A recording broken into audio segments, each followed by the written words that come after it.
أهلا بيكو. النهاردة معانا قصة الواحد مش عارف يوصفها ازاي بصراحة. خليط كده من حاجات غريبة، طموح على عبث على كوميديا سودا يمكن. القصة عن شخصية اسمها عطية، من قرية اسمها قرية الحلاتيت. لو نتخيل المشهد سوا، فرحة ولمة وزغاريت بيستعدوا يودعوا الشاب عطية، ابنهم اللي داخل على ال30 كده، وأول واحد في تاريخ القرية دي كلها يسافر بلد أجنبي.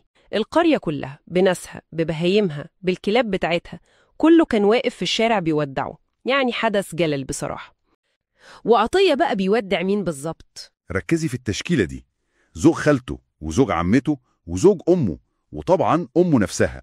طب والسبب الحقيقي المعلن للسفرية دي كلها إيه؟ بكل الهيصة دي هنا بقى تبدأ الكوميديا الساخرة. الكلام اللي كان ماشي في البلد إنه اكتشف وحدة زمن أصغر من الفيمتو ثانية. يا نهار أبيض! فهمتوا ثانية مرة واحدة؟ ده إنجاز خطير فعلا لو حقيقي.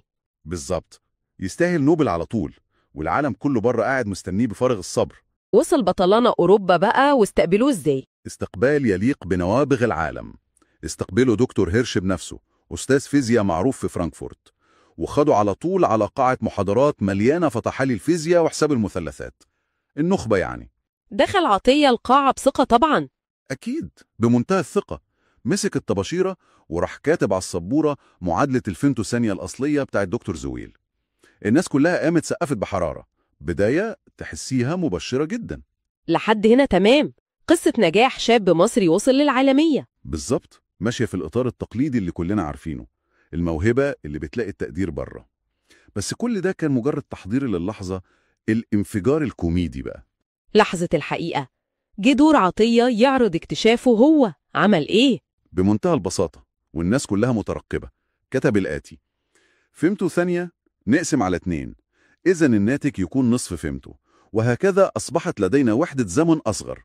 بس كده خلصت المعادلة. إيه ده؟ بالبساطة دي؟ طب والدكتور هيرش والعلماء قالوا إيه؟ الدكتور هيرش حاول ينقذ الموقف. قال له: طب يا عطية، ما نجرب نقسم على 4، يبقى ربع فيمتو كده. رد عطية كان إيه بقى؟ أنا متشوقة أعرف. رد عطية كان الصدمة الحقيقية: كده تبقى خسرانة معايا، والفيمتو مش هيجيب تكلفته. يا خبر! خسرانة؟ تكلفة إيه؟ بيتكلم في علم ولا في تجارة؟ فضيحة طبعا.